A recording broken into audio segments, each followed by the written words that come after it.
y'all. I'm April. And I'm Caroline. And this is your Bloody Happy Hour. Caroline, are you ready for this? This is your newest guilty pleasure. It's the bloodiest part of your week. Did we say something about it also being happy hour? Show did. Because we about to be sipping on some murder. Bloody happy hour. Shaole, shaole. Hey, y'all, we're here. Hey, guys. We're back. We're back. Another episode. We're real excited today. Thirsty Thursday. We're warmed up. We are warm. I'm basically in my pajamas. I am not, but You're I'm not. jealous. Maybe that's why I'm single. Did you do anything exciting last week, this weekend, and anything? Let me ask you about yourself. Listen, I don't even know. It's crazy busy. Are you still football season's crazy? I started my new position. I don't know. I can't live my life. I'm a failure at life, actually. Oh, no. Oh my gosh. But my counselor makes me feel a lot better because she's real crazy. And so she's not helping me. What? Effectively. I don't think that's the kind of But she makes me feel better. Like a therapist? Yes. But like, what? Did she tell you her problems? More than I talk about mine. I was like, I need to call Casey and ask her if this is how it's supposed to be. Yeah, because anytime I would talk to her about stuff, like I would get so mad because she wouldn't reveal anything. No, she wouldn't tell me what to do or like give advice because she just will ask a question. And I'm like, I don't want you to freaking ask a question. I want you to tell me what I should do. And like, well, what do you think you should do? I'm like, I don't know what I think I should do. That's why I'm asking. Well, what do you think the best? I'm like, okay, I can't. Oh, no. My counselor's like, maybe that's why she's a counselor. Oh, no. Well, I'm saying counselor because I'm in school and that's just what we call it. But she's a real person. I mean, she's a real. Yeah, but if there's like a difference if you're just a counselor or you're like an actual like psychologist. Oh, shit. I didn't look at her. Well, listen, I did live with a psychologist for 2 or 3 years and I found out there is a difference. Okay. Well, so I need to look up her. Yeah, you need to look up But her it makes me feel better because she real cray. Oh, she probably just a counselor. And so I leave thinking, oh, I don't really got big problems because this bitch is crazy. This is not good. So can you please, you sent me the article. Did you read it though? About Zodiac killer? Yeah, it was like there was this group of investigators and they finally were like, with all this, I guess they had been doing it for a while, obviously. And then they finally found out who it was. But, I mean, he's dead, so it's like real boring. So the guy, because that happened he died in like 2018.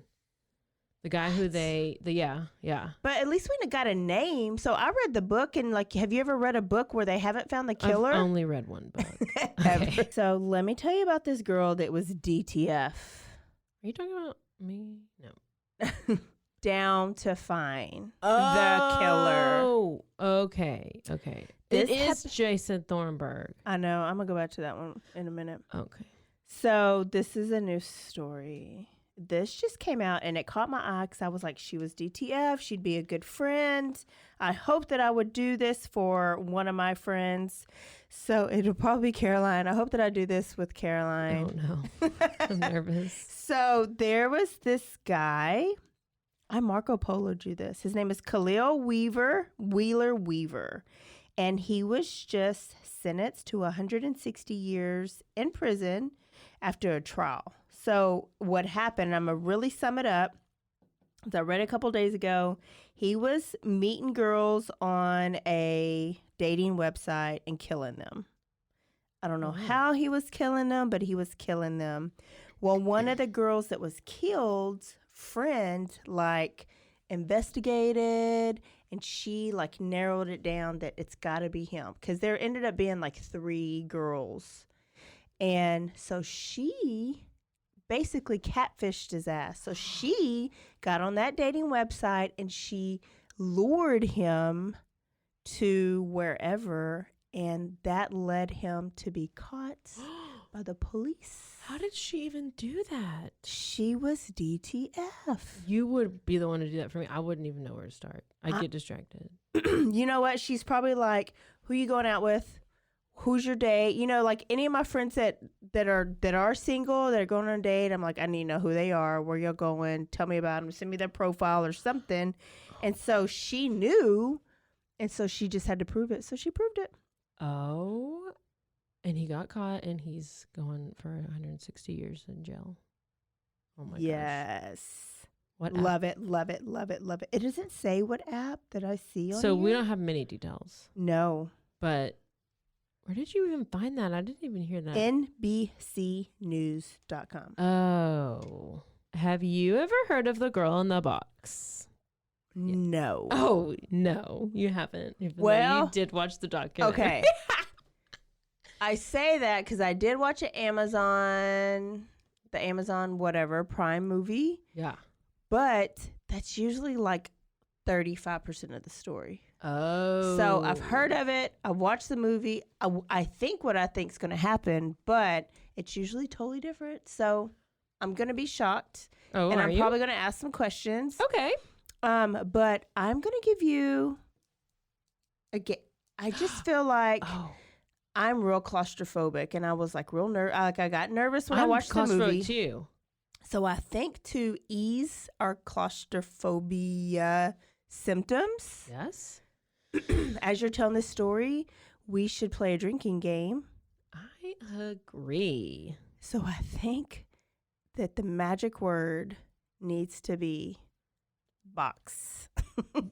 Y'all Real about to basic. get real tipsy up in here. Every time she says box, because that would normally trigger some uneasiness if you have claustrophobia, right? Mm-hmm. Well, then you just take a drink. Well, Every time she says box. get ready, because this is the story about the girl in the box, Colleen Stan. So you should probably just go ahead and take your first drink. Whenever I need a new one, what are you mixing with it after you're done with your pre-workout? Oh, you're just going straight vodka. Okay, I see. Well, No, good thing I brought was me just some not backup gonna- wine, because you know I like to be double. I Ain't got wasn't much left. prepared today. Obviously, I don't know. I'm just not going to drink all the pre-workout stuff. Oh, okay. Well, let's get to it then. In 1977, I'm just gonna go right into it. This is the kidnapping. Now, we haven't really done a bunch of like couple killers or couple things. So this is, I think, our first couple, like boyfriend girlfriend doing this together to capture their Colleen Stan. She was 20 years old. You know, I guess I really like to do these hitchhiking stories. Oh, 'Cause was we she got another hitchhiking? hitchhiker. This is 1977, and she's hitchhiking. You know, back in the day, this is the way you traveled. You were hitchhiking, and you just became a professional hitchhiker. And I feel like it's just as normal as Uber is now. I Like if you need to guess, go somewhere, yes. you don't drive, you can't get there, you just hitchhike. People were hitchhiking left and right. So she's 20 years old. She's like going from Oregon to California, and she was trying to actually go to a friend's birthday party. So she was going to surprise the friend, and she's like, here we go. And so she actually thought of herself as an experienced hitchhiker. Like, she knew who to look for. She's like, I'm not going to go for this like random, like creepy looking guy. No, I'm not doing that. I'm not going in this car with like 5 creepy, sketchy looking guys. No, no, I'm experienced. Which, I mean, I would have, done the same. Like, I mean, this is like promising. So she's passed up on a couple of rides, and then this car comes up, and it's like a man who, like a young guy and a young girl, and they have a baby with them. So Seems so safe. If I was going to hitchhike, I'd go with them. yeah, they have a baby with them. What are they really going to do? It's another trick. Like, sometimes you just have like toys in the back seat, or like kids' toys in the back seat, or like a car seat in the back. Look at you. Look at you. Look at me, girl. Don't believe even what you see with your eyes. Listen, I may say this whole story, but I'll forget it in 5 minutes when I leave. But Okay. so yeah, she's like, oh, these people look safe. Like, they look so great. Like, I mean, let's do it. So she gets in and they start driving and, they're just going along and she's feeling fine about it. And they're like, can we stop at a convenience store? We have to get gas. And she's like, yeah, that's fine. And at this point, I mean, they haven't been going for that long, but she did kind of start feeling a little off just because he kept looking at her like in the rearview mirror and like kind of just kept staring at her. And she kind of was like, why are you staring at me? Like, what? She just kind of got this like weird feeling. Yes. And she was like, okay, that's a little odd, but whatever. So they go get gas. She gets out and she goes to the bathroom. Well, she's in this bathroom and she's like, oh my gosh. She's like telling herself, I better get the fork out of here. Always go with your gut. She's like, I got to get out of here. I got to get away from these people. And she's like, I should just jump out the window with this bathroom window. I should just jump out the window and just go the opposite way and not get back in the car with them. She's like, no, girl, you being crazy. Like she's talking to herself. She's like, no, you're being paranoid. No, just, it's fine. So she ends up going to the bathroom and getting back in the car. So they get in the car and she notices when she gets back in, there's just like a little wooden box next to me now in this back seat. And she's like, that's weird. That wasn't here before. Oh, by the way, I just said box. Drink. How was a it? wooden box in the back seat? Yeah, like it wasn't there before she went to the bathroom, but now all of a sudden there's just like this little wooden box. Oh my God. I shouldn't say little. There's this wooden box back there. So okay, she's so like, in the movie, this was the type of car like where she couldn't just open up the door and jump out. Like it was one of those 2 doors. Yeah, what is it? A Colt, Dodge Colt or something, like a blue Dodge Colt. Yeah, I don't even know. I had to look it up. They don't even make those It anymore. looks like those. Well, it looks like the. I was gonna say it looks like Dukes a of bug Hazzard. kind of. Like Oh.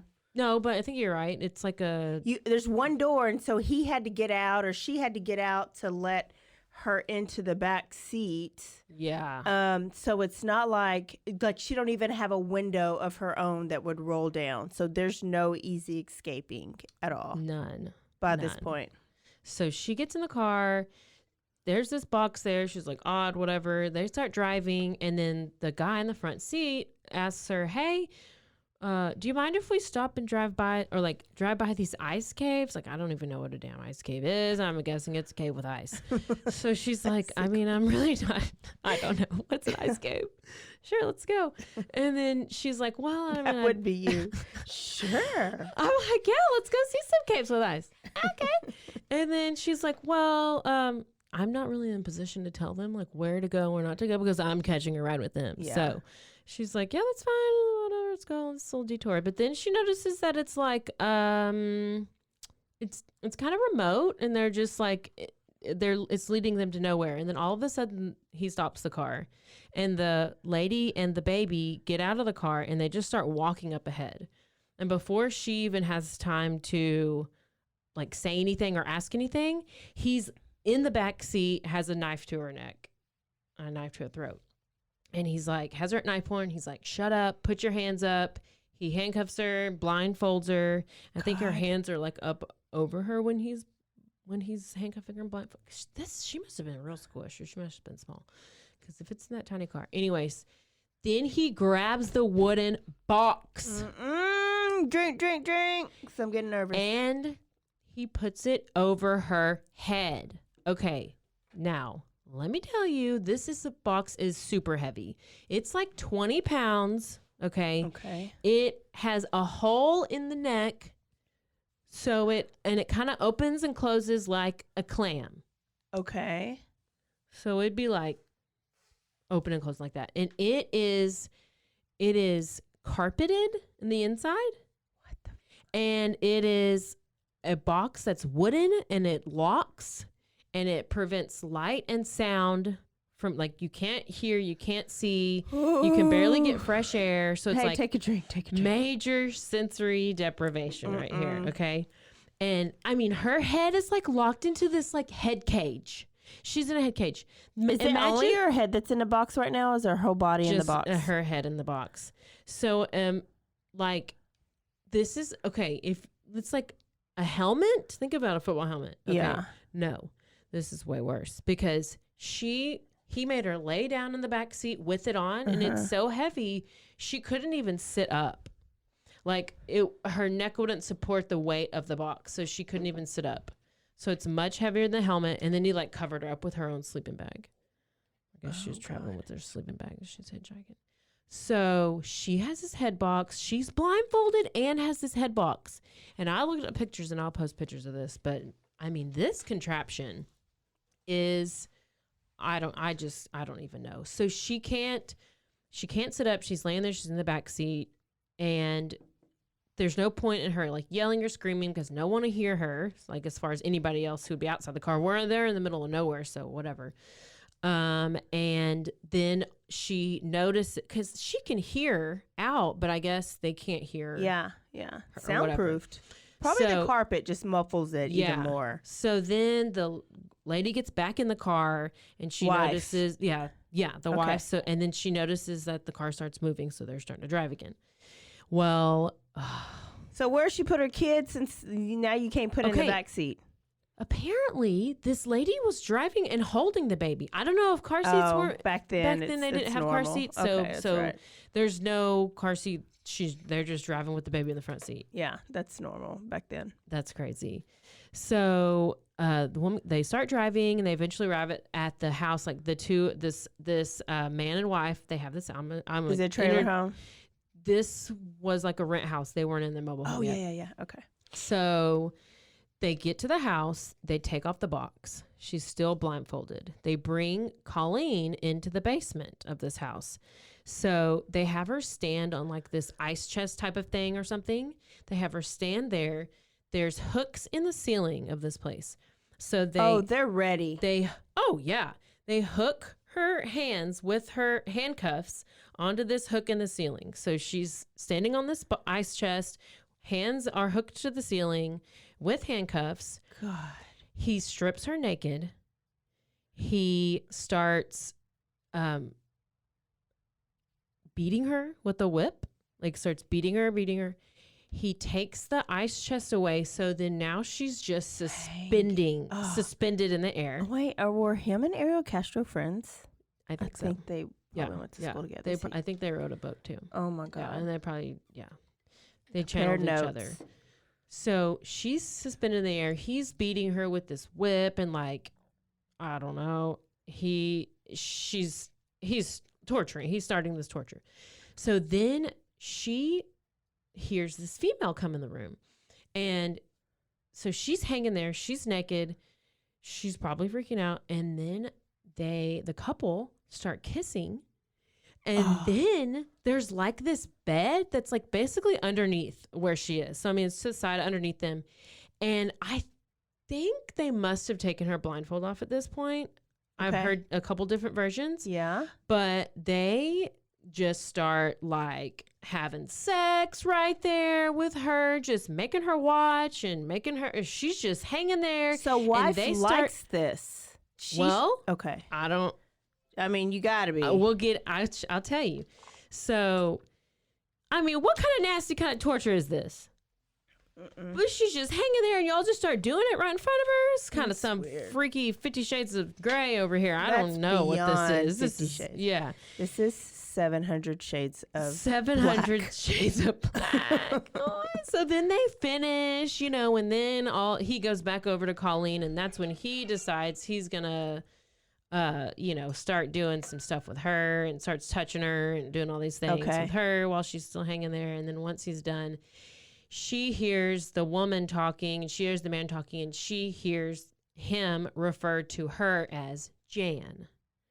So we later find out this is Janice Hooker and the man is Cameron Hooker. So let me introduce you to the hookers. Yep. So Cameron Hooker, he's 23 at the time, and the passenger of the car was his wife, Janice. And they did, in fact, have their baby with them. So when they met, Janice was 15, Cameron was 19. Cameron had been working as a mill worker. I mean, I even knew what a damn mill worker was. Apparently, you'd be working on a mill. I don't know. I think you're a wood worker. So he was really good with like wood, obviously. He was good with that wood. Okay. So he knows how to make boxes. Got it. Can you take a drink? Oh, sorry. I'm going to make you put your damn phone up. You've been making me put my computer up. I'm going to make you put it up. I just got to see what Cameron looks like. Go look at him. Okay, so he's a mill worker, and at the time, their relationship seemed to start off like your typical grooming relationship. So he would constantly tell her she's beautiful and made her feel special and took her to dinner and buy her stuff.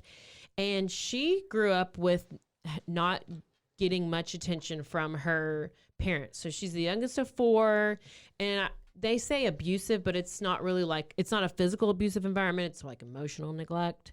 Oh, okay. So her parents just didn't really pay her much attention. So as a result, Janice was more looking for that validation from a male figure. Mm-hmm. So when Cameron came along, was like giving her all this attention and telling her all these things, she was like, okay, well, maybe I'll overlook some other things. Oh, yeah. It's familiar. Ridiculous. So she might have seen all these red flags from the start, but she just ignored them because she's focusing on the good stuff.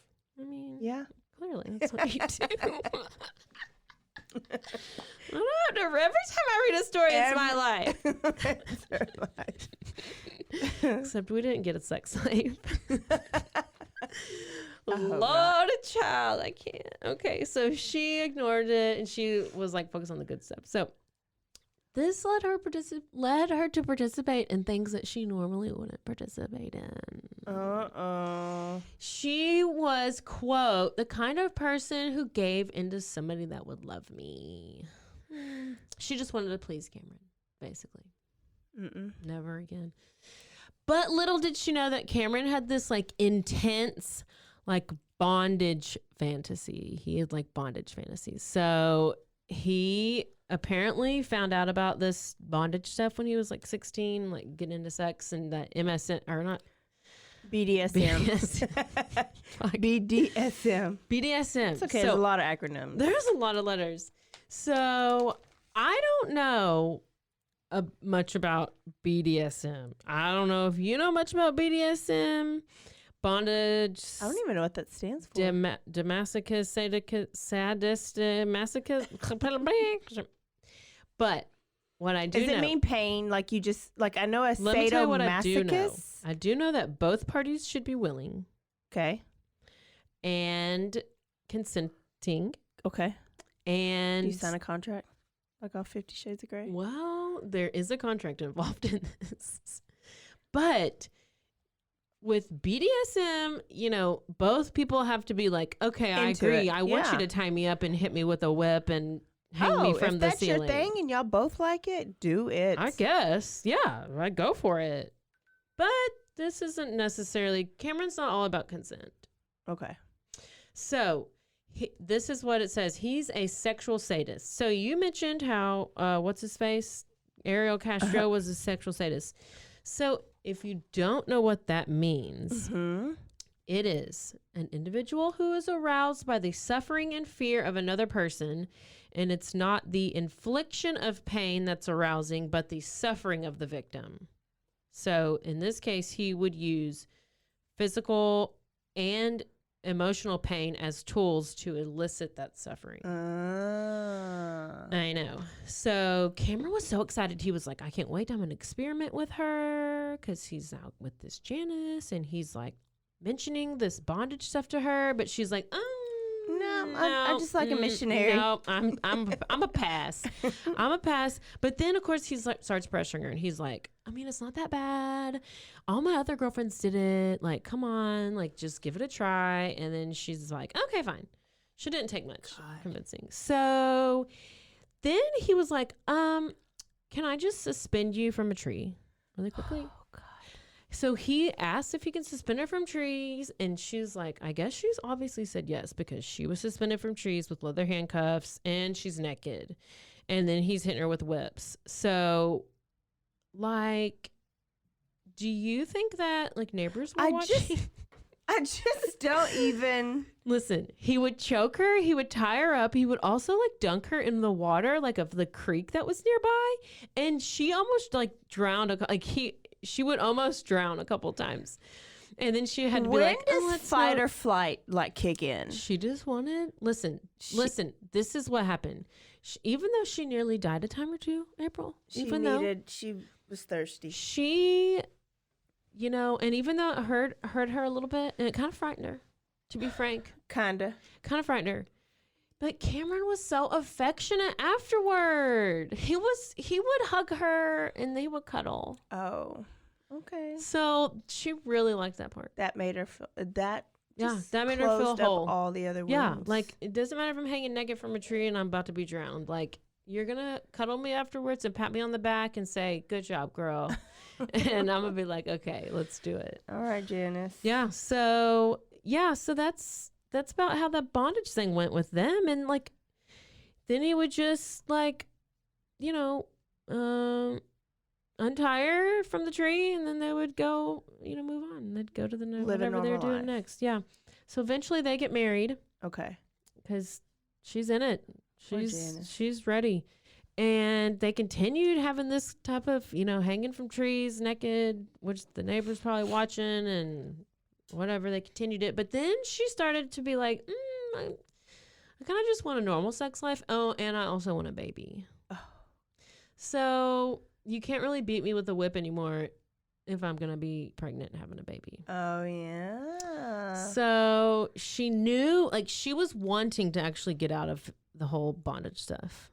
Yeah. And so this was So let's bring a baby into this situation. Exactly. Why do people think that's always the answer? A baby thinks is everything. Isn't that a song? Never. Oh, a baby changes everything. That is a song. I'll sing more later. Box. Drink. I just wanted you to drink. I did. I know. I figured you were getting real thirsty after hearing about all these hanging from trees and stuff. So Janice is like, all right, so this is my out. And she's like, I don't want to do this. I don't want to be beat anymore and I don't want to hang from trees. And Cameron's like, no, that's not going to work because obviously at this point he's addicted to it. So he channels his inner Jeffrey Dahmer. What? I knew when I said Jeffrey Dahmer, you were gonna love him. You had a little twinkle in your eye because he decides he pretty much wants like a sex zombie. Yes. Am I right? Yeah. So he wants somebody who will not give him grief about what he's doing. Total control and will never leave too. Yep. Jeffrey Dahmer's was nobody could they were leave me. dead, so they couldn't leave him. But first he tried to like zombify them. Hey, episode for later. I love some Jeffrey. I know you do. So he makes it clear to Janice that he... Oh, can you clock out, please? I already did. Now it's just my alarm to remind me to do it. Okay. So he... Excuse me. He makes it clear to Janice that he wants to abduct a stranger and he wants to force her into sexual slavery. And Janice says she will agree under two conditions. Only two? Two conditions. That number one, every story has lists. You have lists and rules and rules, conditions, and hitchhikers and all these people. So condition number one, he will no longer whip Janice so she can have a safe pregnancy. Okay. Number two, he can only have vaginal sex with Janice. Doesn't go to say he can't have oral sex or sodomize the other person, which sodomizes, Yeah, in the boho. So, Wait, what's it called? In the butt? No. In There's the booty like hole. a term in the Sodomize. In the pooper, not put it in the. I'm gonna think of it. Stink and not in the pink. Put it in the pink and not in the stink. Yeah. So basically, she said, put it in the pink and not the stink. Do the pink ones. Okay. Oh, we're about to lose some people. But listen, this is what y'all signed up for. So they agree on it, and she gets pregnant, and she gives birth, and she has a kid, and now it's up to her to hold up her end of the deal. And this is when they go hunting for their sex slave, and when they go find the hitchhiker, who is Colleen. It's all coming together. Okay. So After she gave her two conditions. So here's where we are now. We've come full circle. We have Cameron and Janice. We have the hookers. They have a baby. They have Colleen, and she's up in the basement hanging from hooks naked, getting whipped. Can I just give a sex. PSA? Yeah. Public service announcement. If you can only have a normal relationship and marriage because you allow your husband to kidnap somebody else, I mean, it's not normal. It's you should get out of it right now. Get out right now. But he cuddles her. It don't matter. April. He cuddles her really good after. He rubs her back and stuff. Let her be. Okay. Let her be. Find a cup for my wine. Okay. So throughout, that is full of water. Fine. I guess we'll have to empty that out. You take all that ice. Oh, I need that ice. Okay, so it's the throughout the summer and fall of 1977, Colleen is kept blindfolded and naked in a coffin-like box. Drink. In a coffin-like box in the basement. So she's kept in this box for 23 hours a day, and she has 1 hour that she's let out of the box only to be tortured. This is like a coffin. 1 hour a day? She's in the box for 23 hours and she's out for 1 hour because, there are 24 hours in one day, April, in case you didn't know. Okay. I wanted to make sure you knew. This coffin box was built by Cameron. So this is where he kept her for, she was kept for 7 years, by the way. So that's why this is reminiscent of the damn Cleveland kidnappings. Yeah. And it's just so crazy to believe that you were in this box for so long. This box was 6 feet long and 3 feet high. So it's not big at all. Wait. Okay. 6. Yes. So as long as 3. so it's about how tall I am, and then this height, like that height. So it's not 3 feet. It's basically just literally coffin. Like it's coffin. So he would put her in this box. Drink it. Hold on, let me shake first. Okay. Shake it. Naked. Chains. Sometimes he put earplugs in her ears. He would starve her. Oh, God. The first 3 months, she never left the basement. Okay. 3 whole months. Cameron would come down in the evenings. He would feed her. He would give her something to drink. He would let her use the bedpan. Oh. And he would hang her up. He would whip her, and he would sexually assault her. And so here's where it comes. The isolation, like you said, it's extremely important because he did not want her to have any input from anyone else other than himself, and he wouldn't have complete control and rule all aspects of her life because she was his sex slave. So then we come to 700 Shades of Black. Okay. January. I was like, is she giving me an address? No, January 1978. So this is 9 months. Wait, this is what year? 78? 78. So this is 9 months after she's been abducted, I think. Okay. Hooker Cameron gets an idea so he's all into bondage, right? He has all these magazines about bondage and stuff. So he gets this idea from a magazine and he creates a contract for her to sign. So this is where what the fucking 50 Shades of Grey is this up in here? This contract has some legal jargon and it says that she's signing over her body and soul to Cameron. Where does he get this contract? He from these magazines. I guess it's just I don't know. Yeah. I don't have any of these magazines, so I don't know. Oh. You should look it up. If y'all have magazines, can y'all tell us what this? Yeah, tell us about your bondage magazines. But I guess he got the idea from there. Okay. Yeah. I don't know BDSM, so I'm just saying maybe this is a thing. Who knows? So this contract has some legal stuff in it. He's signing over her body and soul, and he owns her. He's saying she will now be known as K. The letter K, not K-A-Y, just K. Oh, my God. Okay. So she is to address him as master or sir. Oh. She is to address Janice as ma'am. And this is all written out in the contract. And among other things, she was never to cross her legs in front of him. She was not allowed to wear underwear. I don't do either of those things. So she had to wear this collar for identification purposes. I mean, if I need to wear a collar, just tell me. He goes on to tell her that But there's no chain on this collar. It's just like basically like a collar. I'm sure he put chains on it. Okay. Part of the bondage. So he goes on to tell her that this is a slave contract and that it would be enforced by an organization called the Company. Oh my God. So he explains to her that the Company is an underground network of slave traders and that it was created in order to keep slaves in line that were disobedient or tried to escape. The Company would find her and kill her if she ever tried to escape.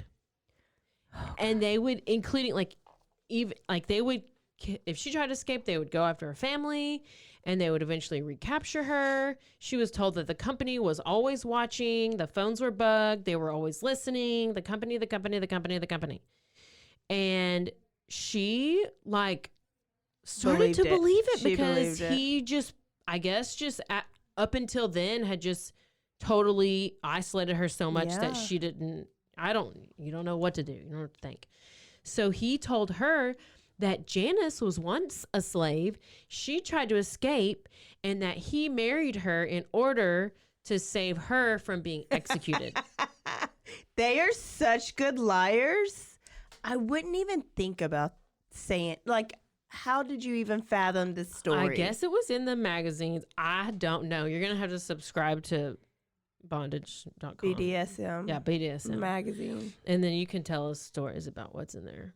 And as a cherry on top, this is, okay, supposedly they put a photo of a girl, Marie Spanhank. Okay. Because they said that this was the girl that they kidnapped before her and that she ran away and now she's dead, and they put the picture of this girl in the box. Oh. So she was always staring at it. Or they put it in different spots of the house. Did they make that up though? Or what did it? Yeah, it's just made up. Yeah. Okay. So I heard that from a couple of different places. So in the movie, they were at the beginning, they had just buried a body and then they had picked her up. Oh, then that's probably, yeah. Because they claimed that they had murdered somebody, but they never found proof of it. Okay, yeah. So that's why I was kind of like, meh. So then, let's see. Cameron, he signs the contract under this alias, Michael Powers. Don't know. That's what his name is from then on, I guess. He's master or he's sir, or apparently in the contract, he's Michael Powers. And then, so Colleen signs it. After she signs it, she's treated slightly better. Slightly, meaning she was allowed to wear clothes. Oh, thank you for that. And she didn't have to always wear the blindfold. Oh. How did she get out of the box an hour and 30 minutes a day? Maybe. I think she got to help in the garden a little bit. Okay. Yeah. So a year later, the hookers decide to move into a mobile home. Oh, yeah. I bet the neighbors were sus. So can I say on the movie, Yeah. I think this is the movie. So there's movies always make it, add their extra shit. But apparently she was the neighbors knew her and stuff. Knew her, Janice? Knew Colleen. Oh, I don't know. In the movie, the neighbor was the actual rent, who they paid rent to. Uh-huh. And he was questioning, he needed to get in the basement to fix something. So Cameron was avoiding him going into the basement because he'd see all that shit. So they just packed their shit up and left. So I don't know if that's real stuff or that's movie, but it's juicy. She is treated slightly better. A year later, the hookers decide they're going to move into this mobile home. And this is when they built her another box to live in. Oh, drink. Absolutely. Because I can't be thinking about another box. This box was able to fit into the frame of their waterbed. Yes, I said their waterbed. They have a waterbed. Karen and Janice have a waterbed. I can't. This was so the it's like 70s, under 80s. like this box. It's like the bed Yes. frame. It goes underneath the waterbed. Fits So snug. she basically is there. That's where she lives. And she's there hearing every Oh, moment of their sex life, of their any life, anything. But trapped. But 100% completely trapped. So over time, she's gained more freedom. She's able to do chores and help watch the kids because at this point they had recently had a second kid. Oh, great. Yep. So they got 2 kids, and Cameron started to like build the dungeon. This is what he calls the dungeon, where he's planning to keep Colleen and his other slaves because he planned on kidnapping other slaves. Oh, yeah. Okay, he wants more. Yeah. So, Wow. because he getting greedy. So, actually, Colleen even helps him build it because that's part of her chores. So, she's like having to help build this. Like, Not Colleen did. Yeah. Not Janice. yeah. Yeah, Janice, It's I her don't know, job. she's She had she's- Stockholm syndrome bad. Oh, already. yes. So, yeah, Colleen's forced to help him make it, and he would even she was gonna be able to be let out of the box to help work on this dungeon. So I would be like, Hell let me out yeah. the box. I'll work on any dungeon you want. And so like she would even when she would do yard work, she would be unsupervised. So she had chances to like escape because apparently neighbors were around, but she never tried because she was so scared of the company who was always watching and listening. Mm-hmm. And she didn't want them to come out family. So in what year was that? I don't remember. 1978. So now we're in 1980. She'd been captive for 4 years. Wow. So Cameron had gained enough trust in her that he decided he would let her make a phone call home. Because she would always, she missed her family. She talked about her family a lot. So Oh, God.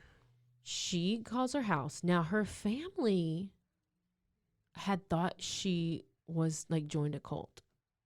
Oh, my Yeah. next story's going to be like that too. Okay, so she calls her house. Her sister answers, and she's like in complete shock, and she's like asking her all these questions. And Colleen was so scared to answer the questions because she's like, Yeah. oh my gosh, the phones are bugged. So I'm just going to tell my sister I'm fine. I miss him. I love him. And the family didn't contact authorities because they were like, well, she said she was fine and she must have joined a cult. So they didn't want to jeopardize Because that's anything. fine. Because here's the thing. This is another thing I read. That apparently back in this time, cults were a big thing. Were they? I don't know. I guess they were. I wasn't in a cult. Were you in a cult? Cult? I mean, I don't know. I guess like cults were like more people were in cults. Well, this is probably like, this is when was David Koresh? That was in the 80s or 90s? That was in the 90s. But when was like Jonesburg? Scarlett Johansson? No! Jim Jones. Yeah, Joan, all Yeah. that. So I guess, anyways, this is just what I read in the article. That cults were kind of like, it was on the news saying like, if you think your kids joined a cult, then don't don't try to get them back because then they may never come back or then they may get hurt even worse or something like that. Okay. Research it. Great advice. So this is what they said. So a few more months go by and then Cameron decides he's going to let Colleen go visit her family. Oh my gosh, how nice. So he goes with her and they show up to her family's house like completely unannounced. Do you remember this? I'm thinking.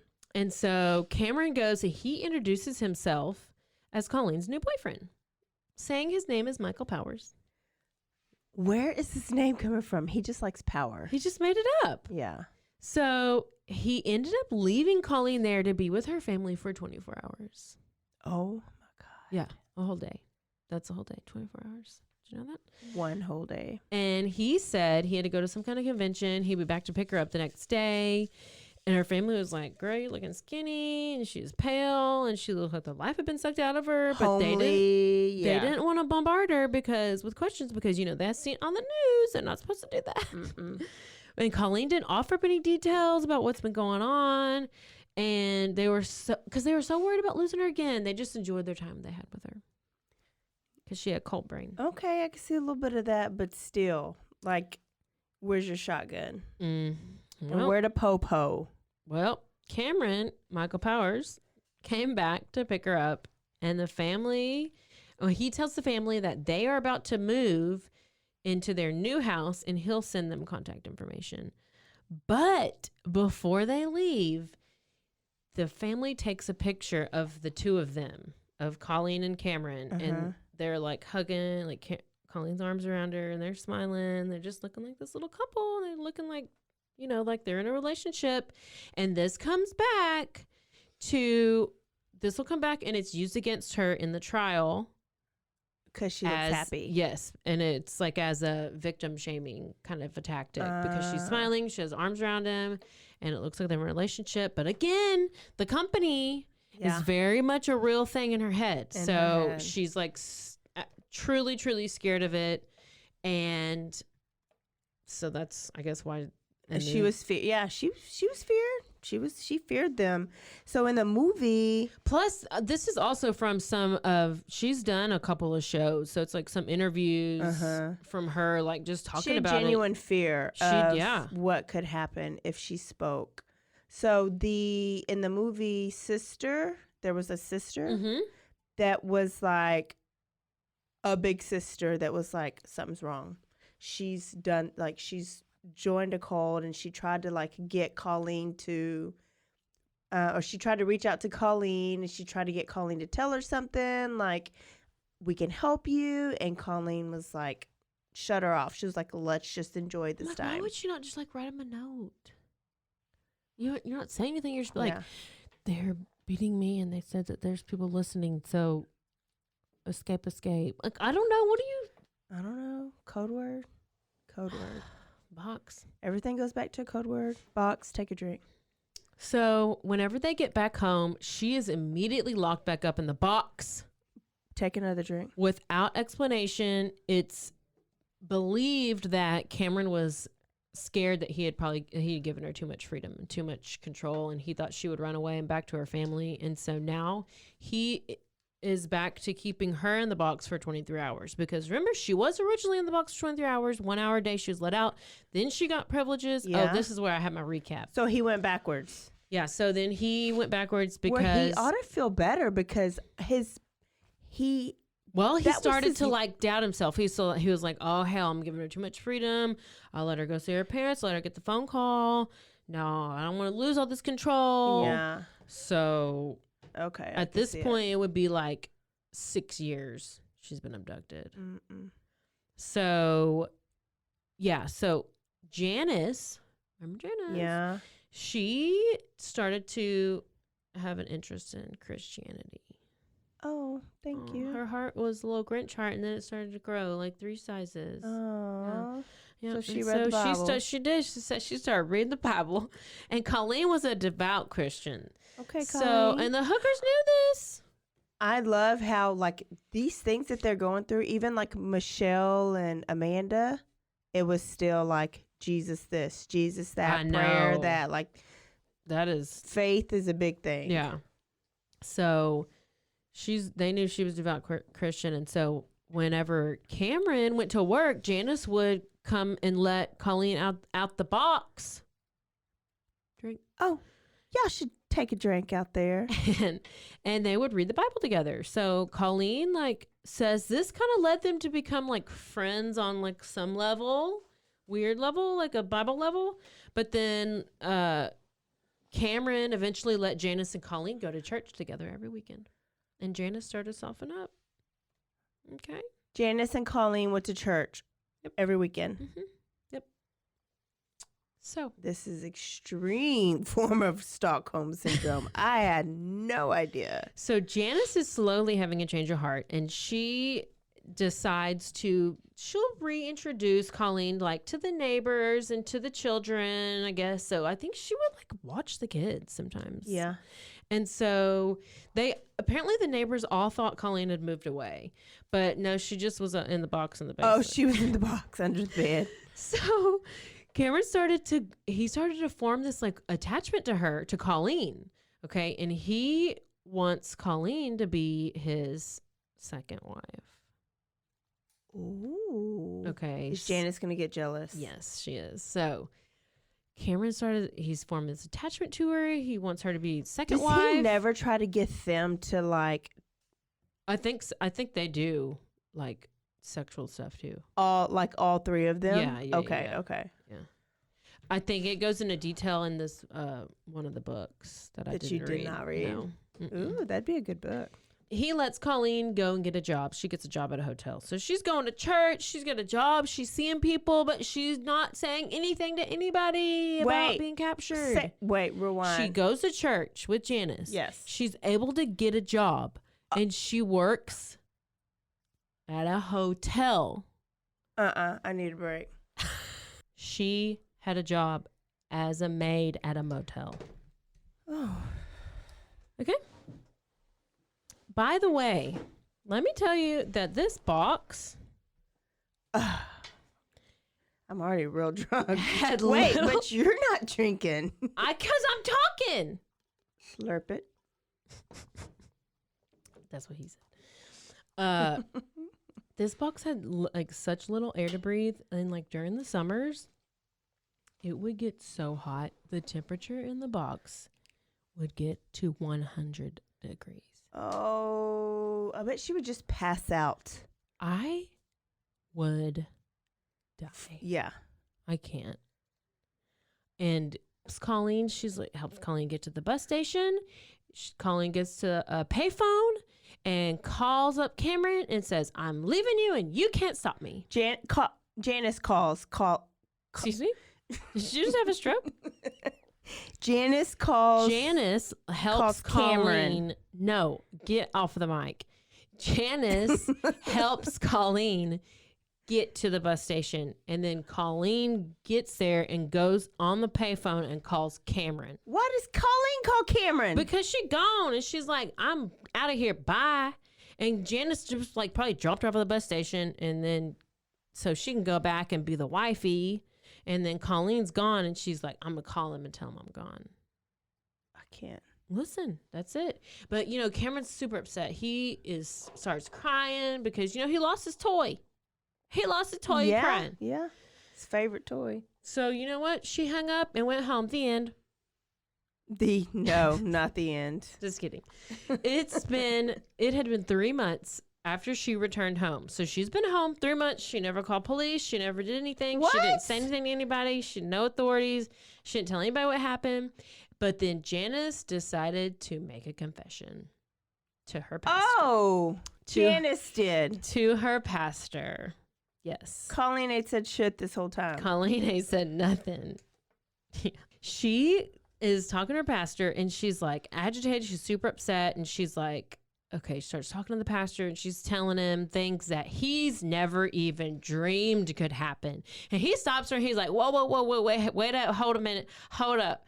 We're going to have to get somebody else in here to listen to this because I ain't believing it. So he gets her permission to get the police in there. They get the police in there, and they're like, I mean, we don't really believe your story. It's a little sus. Oh, God. So they didn't believe her story. But then they eventually tracked down Colleen, and which they're like, she seems totally normal and totally fine. But Colleen confirmed everything that Janice said was true. Finally, Cameron Hooker is arrested.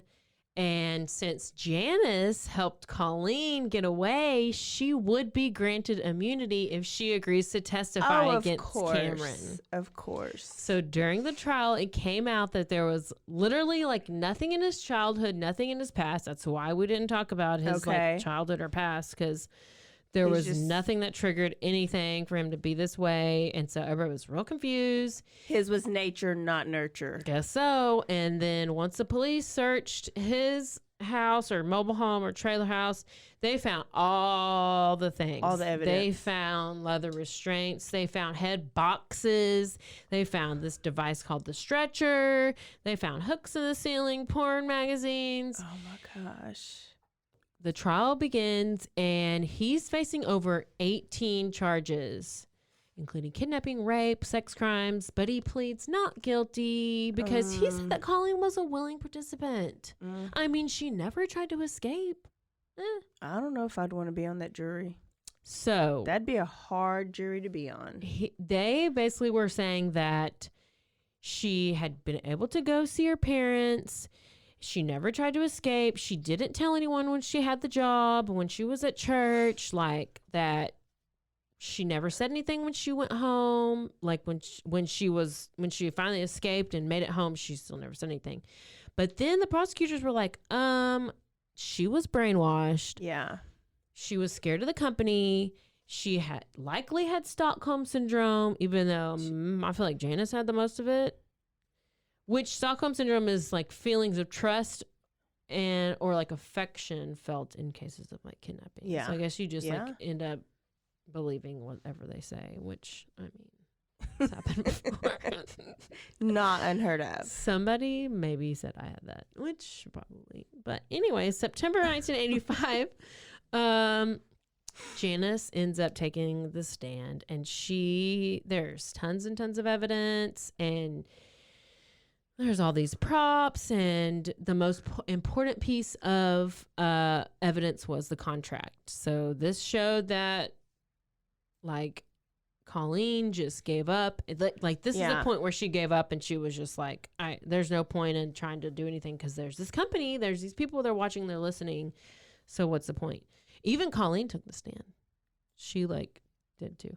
So they had like replicas of the boxes for like the jurors to lay in. Wow. So she had that would do it for me. She had the coffin box, and she had the box under the waterbed. So there's all these boxes. Drink, and drink some more. All the drinks. Well, another thing was that apparently Colleen had like written these love letters. Oh no. Oh, she drank it too fast. I had to take all those drinks at once. I know, box. So apparently she had written him these love letters. So that was like, this trial was a shit show. Okay. Because they're like, why are you writing love letters if you really weren't in love with him? You were really in love with him. You really did. Who wrote a love letter? So apparently Colleen wrote Cameron love letters. After she left? No, while she... Podcast over. She left. But they read some of these love letters, and they were like, she was like, well, I did because I knew that I would have like less of a beating or less of a torture time, or maybe I could get out of the box more or whatever. So then that was like a weak argument at that point, because she's like, dude, I'm in a freaking box. Yeah, I'm going to do what it takes. Come on. So the jury deliberated for like a week, and they found him guilty. Yay. Of kidnapping, rape, and he was sentenced to consecutive terms, which would be 104 years. Oh, total. good. So he's... and then actually it was last year. Ooh. COVID. That because they were releasing they told Colleen, they said, we're looking into possibly granting him parole in March 2021. And instead of a parole hearing, authorities scheduled a hearing in September 2021 to decide if Hooker would be classified as a sexually violent predator, which would result in his civil commitment to the state hospital. But they didn't do that, and he's still in there. Good. I mean, he don't need to get out. No, he's about to go get some more people and put them in boxes. So Colleen eventually, she later gets married. She has a daughter, but I mean, it's not that great because the daughter ended up in jail, and she got divorced, and she got married and divorced, but she's still alive, and I don't know. Yeah. So I think he's going to be up for parole again next year, 2022. So that's the story of Colleen Stan, the girl in the box. Take a drink, one final drink, and let us know what you think. Yeah, I need to know, who would y'all rather kidnap or abduct you? I still don't remember the difference. I would It's probably kidnap. Ariel or Cameron. Cameron. You'd rather Cameron kidnap you? I'm all about some Ariel. Like, I hate me some Ariel Castro. No, but Cameron I would is rather for way Ariel. more like less sweaty. Less sweaty. I Maybe I just would rather eat McDonald's. Not You really. just I wanted hate the McDonald's. No, I hate. Maybe I just wanted the threesome. I have the girl in the basement. basement. You do? Yes. We have more people in basements? Yes. And it's a big story, so I need to start it right now. Oh, you better get ready for it. Oh, it's a big story. So we will see y'all next week. Do not forget to RRS. Rate, review, and subscribe. And subscribe. Leave all the comments. All comments matter, good or bad. Caroline, where can they find us? Twitter, Instagram, Facebook, and maybe soon TikTok. TikTok, all called Bloody Happy Hour. See y'all next time. Excuse wait. me? Don't forget to stay aware, stay alive, and always be DTF. Bye.